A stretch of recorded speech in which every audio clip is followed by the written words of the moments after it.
warahmatullahi wabarakatuh. Saya Elvi Syahriminanda, NIM 2022288037. Jurusan Tadris Bahasa Indonesia, Unit 2. Baik, saya akan menjelaskan tentang sastra Indonesia periode 1961 sampai 1971. Bagian ini menjelaskan periode yang penuh pergolakan dengan banyaknya pertentangan para sastrawan yang mewakili kepentingan dan golongannya yang masing-masing di masa pemerintahan Soekarno.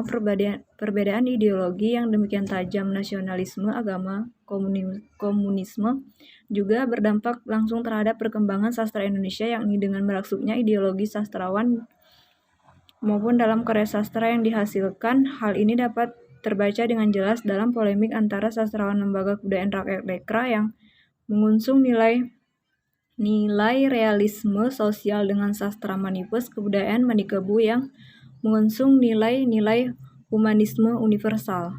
Bubarnya Lekra terkait pelanggaran-pelanggaran ajaran komunisme, Leninisme, dan pembubaran organisasi PKI beserta organisasi masanya oleh pemerintahan Soeharto tidak menyerut konflik para tokohnya. Hal terbukti dengan munculnya kasus polemik hadiah Maseksai tahun 1995 saat Pramodya Ananto Toer memperoleh hadiah tersebut. Polemik itu berawal dari penolakan 26 sastrawan dan budayawan yang dimotori Taufik Ismail menolak penganugerahan Maseksai kepada salah satu tokoh Lekra tersebut. Polemik tersebut menjadi tanda bahwa konflik Lekra dan Manikebu belum berakhir. Dalam Gunawan Muhammad dan Arif Budiman, tokoh Manikebu menyuarakan untuk perlu rekonsiliasi dengan saling memaafkan dan menerima segala perbedaan. Konflik yang tiada akhir tersebut jelas membuat kebudayaan kita menjadi tidak sehat dan tidak produktif. Padahal dengan bubarnya PKI, bangsa ini mempunyai tumbuh kembali dengan semangat baru yang lebih segar dan terbebas dari gadis politik golongan tertentu. Hal ini mendorong pendirian majalah Horizon yang berarti kaki langit atau cakrawala sebagai simbol untuk menghapus batas pemikiran, telaah, kreativitas di semua bidang, dan juga dihidupkan kembali majalah sastra yang pernah memberikan penghargaan tahun 1961 ini akhirnya harus kembali berhenti karena masalah heboh sastra. Perubahan pemerintahan dari demokrasi liberal ke demokrasi terpimpin tidak menjadikan kondisi politik Indonesia makin membaik. Keluarnya Manifesto Politik Republik Indonesia makin membaik keluarganya. Manifesto Politik Republik Indonesia Manifol dengan ketetapan MPRS nomor 1 MPRS 1960 yang menetapkan 5 pokok sebagai garis besar haluan negara dalam kurung GBHN, yaitu Undang-Undang Dasar 1945, Sosialisme Indonesia, Demokrasi terpimpin, Ekonomi terpimpin, dan Kepribadian Indonesia yang kemudian dikenal Manifol Usdek. Memperbesar pengaruh PKI, hal itu tentunya menguntungkan organisasi yang bernaung di bawahnya seperti Lekra. 300 Lekra juga melancarkan kampanye menghabisi penerbit-penerbit independen yang dianggap berseberangan. Korbannya antara lain penerbit yang mengedarkan terjemahan Dr. Zhivago, karya pengarang Rusia, Boris Pasternak, dan sejumlah penerbit buku Islam. Bukunya Tenggelamnya Kapal Van der Wijk yang punya persamaan menyolok dengan Madjulin Lutfi, Almanfa Lutfi dijadikan alasan kuat untuk menghancurkan namanya secara massal dan ramai-ramai. Hamka dijatuhkan. Padahal 8 tahun sebelumnya itu 1955 Ali sudah mengemukakan hal itu.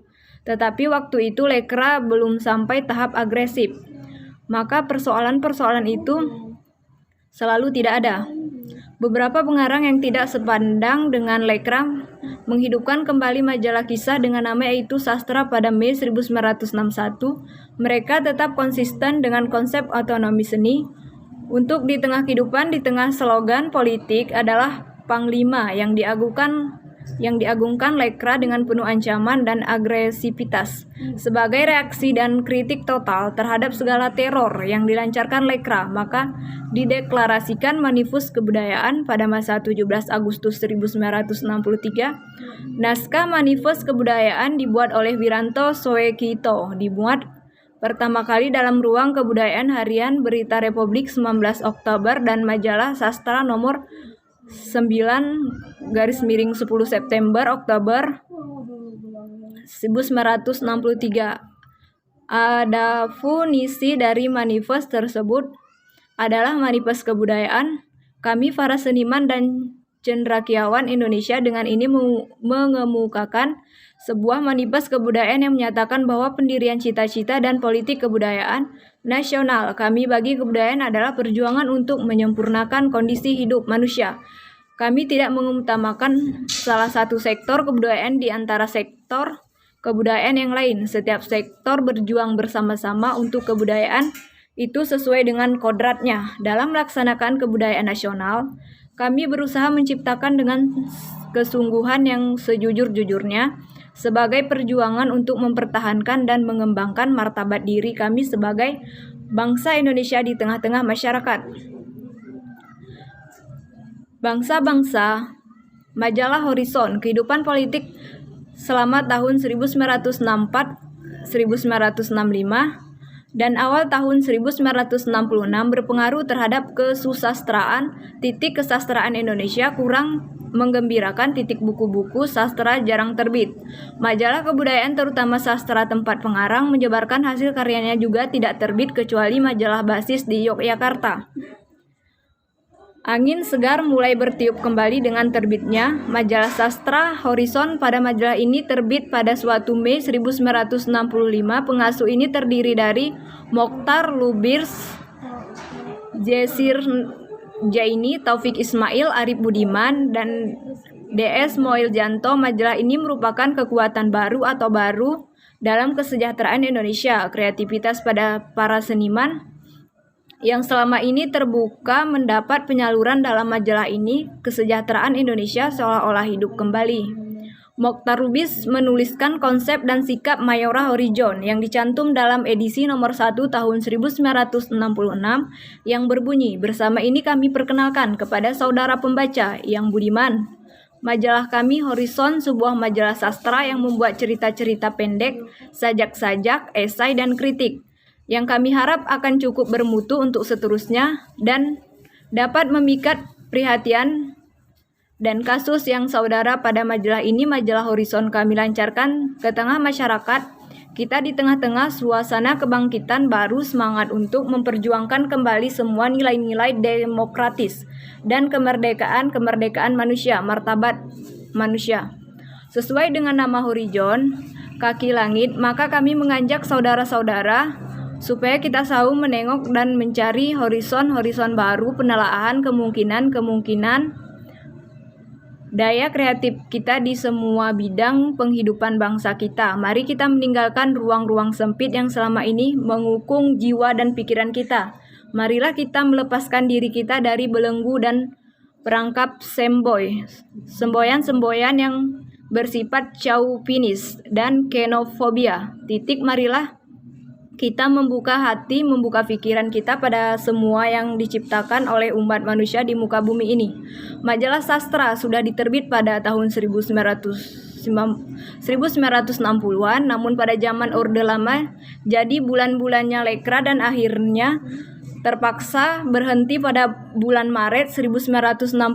Dibubarkannya lekra pada November 1967, diterbitkan lagi dengan redaksi Darjab Rasman, Yasin Mukhil Lubis, dan Hamsad Rangkuti. Namun penerbitnya hanya berlangsung hingga Oktober 1969 karena kasus pemutaran cerpen Langit Makin Mendung 11 karya Kim Panju Simin pada edisi Agustus 1968. Lama setelah terbitnya cerpen tersebut,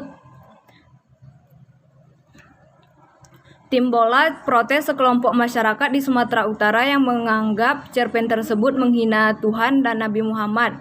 Obatnya, Kejaksaan Tinggi Sumatera Utara melarang beredarnya sastra edisi Agustus 1968 di kantor majalah sastra di Jakarta di Demokrasi sekelompok orang. Cerpen tersebut mengisahkan perjalanan Nabi Muhammad yang ingin melihat dari dekat kehidupan mutakhir di dunia yang semakin sibuk dengan kemaksiatan dan intrik-intrik politik. Dengan seizin Tuhar terbanglah Nabi Muhammad ke bumi dengan kuda sembrani yang dikawal malaikat Jibril. Adapun kisah selanjutnya adalah sketsa perkembangan politik di Indonesia yang semraut dengan tokoh pemimpin besar revolusi atau BPR yang sibuk dengan intrik-intrik politik. Cerpen Langit Maki Merundung sendiri sebetulnya adalah bagian pertama dari sebuah cerita panjang, akan tetapi karena timbul heboh bagian keduanya tidak dibuat majalah sastra Sumatera itu. Kifanju Kismin 22 Oktober 1966 menyatakan mencabut cerpen tersebut dan menanggapnya tidak ada sekalipun penganggarannya sudah mencabut cerpen tadi. Majalah sastra masih tetap berurusan dengan pengadilan. Sendiri adalah samaran yang namanya sebenarnya hanya diketahui oleh redaksi majalah sastra. Dengan kata lain, mestinya Kifanju Kismin lah yang sebenarnya, maka Habib Yasin lah yang harus berhadapan dengan pengadilan. Peristiwa yang dikenal heboh sastra dimuat dalam buku Pledol Sastra Kontroversi dengan cerpen Langit Makin Mendung karya Kifanju Kismin 2004, karya Muhdin M. Dahlan dan Muzib Hermani. Buku tersebut berisi cerpen Langit Makin Mendung. Secara lengkap juga dimuat proses verbal Kejaksaan Agung dan pembelaan Habib Yasin di pengadilan.